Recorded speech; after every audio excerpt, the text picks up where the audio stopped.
take you to paradise. Now tell me, do you love it? Do you love it? Do you love it, babe? When I take you to paradise. What's going on, everybody? Back again today. What is your aim podcast, episode 7.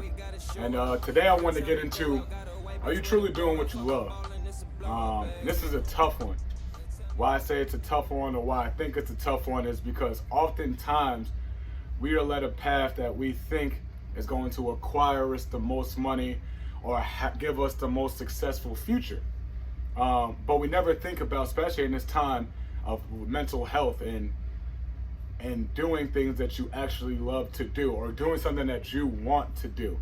And that's the tough part, right? The way we're sometimes raised or conditioned is to go to school, go to college, go get a job, and just work that out for your entire life. Or even if it comes to the sports aspect of, you might be playing the sport for your parents, maybe because your brothers and sisters or whoever played before you, so that was almost a path you thought you had to follow.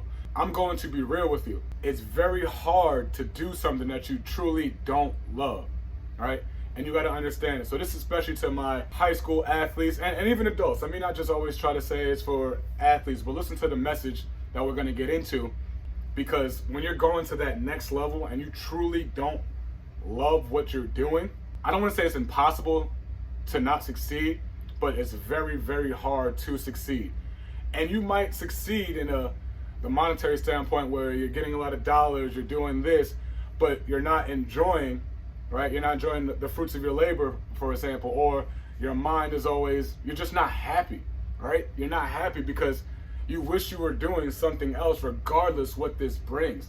And for me, I kind of started to notice it at the college level when I was around guys who were on full scholarship that they didn't love playing football.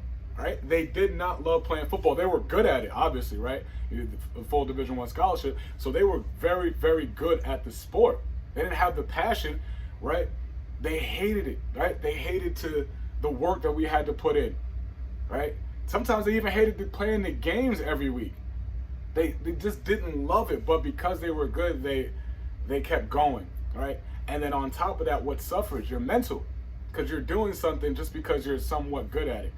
And then eventually they start arguing back and forth. Coaches, they end up leaving. And that's sometimes the happiest they've ever been once they've got rid of the sport, right? Sometimes we see it all the time where fathers sometimes push their kids too much in the sport and then makes their kid hate the sport, right? Because they're not playing for the love, the fun of it, the passion. For me, I got lucky. I love football. I love football and I love basketball. So, and I also didn't know anything else in the time that I could even love anything else outside of those two, right? Just because of societal norms or what I thought was the way to make it out. But I love my sport. I love what I did. Sometimes, don't get me wrong, I didn't always love every single part of the process. I'll be lying to you if I said, man, I couldn't wait to get up at 5 a.m.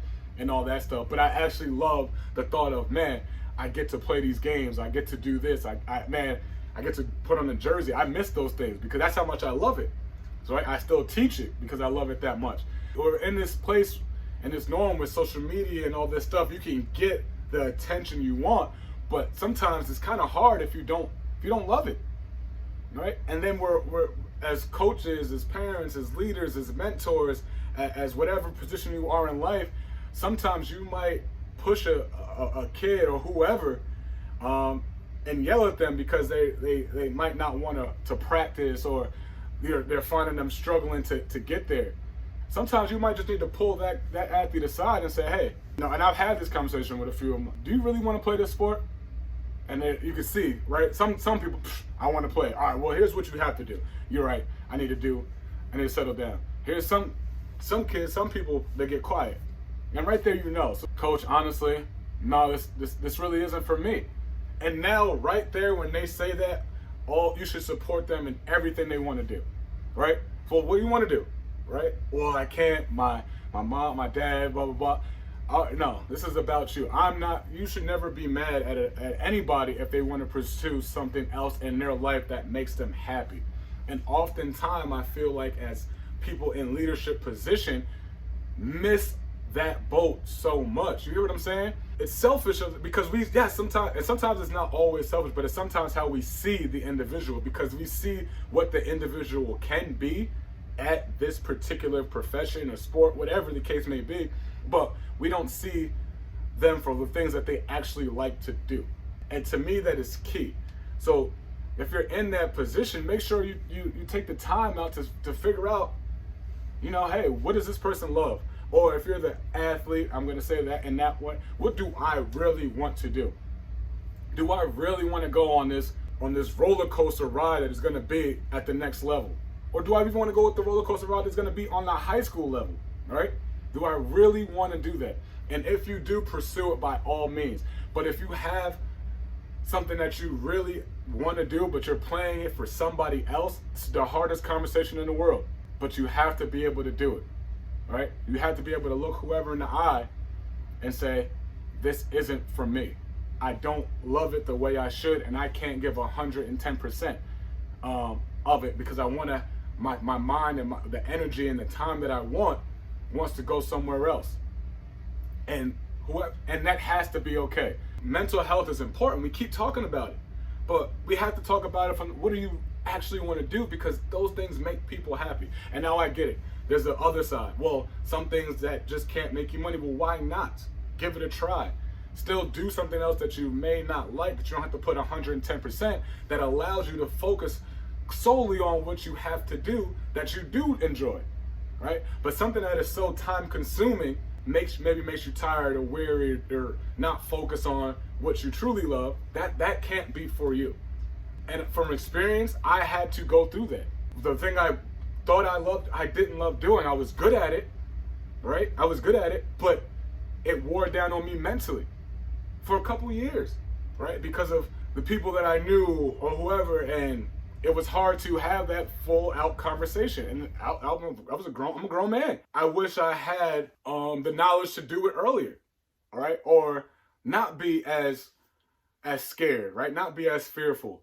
And that's the power of having great leaders and mentors who were able to guide me when I asked for that advice, versus people who maybe saw you in a different way and could be a little bit more selfish. The biggest thing is you have to do what's best for you. And that means if it's college, right? If you're saying, man, this school is the top-notch school, but I can't play, I don't know if I'll succeed academically, but my parents want me to go here, that can't be you, because you're going to be unhappy for the next 4 years.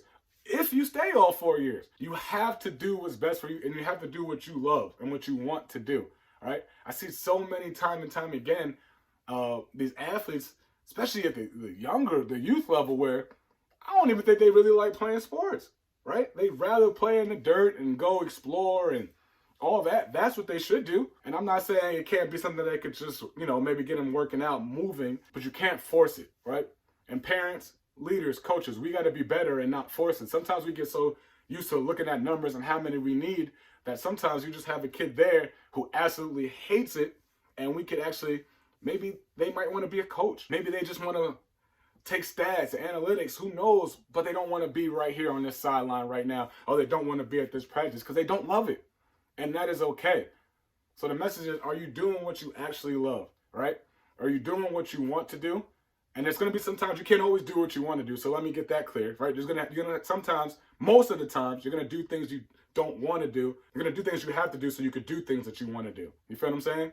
So don't get that twisted. But you got to make sure the main goal is what you love, and keep the main thing the main thing. And that's the message today. So right now, whatever you're going through, right? Whatever mindset, wherever you at in this stage of life, check your mental. See, it's what I'm doing is something that I truly love. And if it is, keep going for it. Right? But if it's not, pull back them curtains, have those real conversations with yourself, and then when you're able to express it to somebody else, go do that. Because I'm telling you right now, in the sense of the sports world and college football, it isn't for everyone. I don't care what level it is.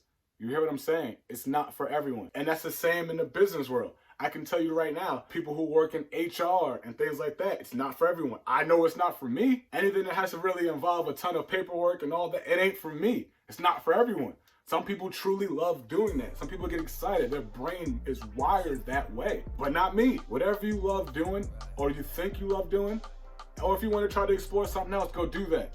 but don't put your eggs in one basket, and especially don't put your eggs in one basket for something that you don't love to do and you're doing it for the other person. So that's today's message, episode 7. Hope you like it. Like, subscribe, share to a friend, tell a friend, or anybody who needs this message. Remember, do what you love, do it with all passion. All right, y'all. Love y'all. Peace.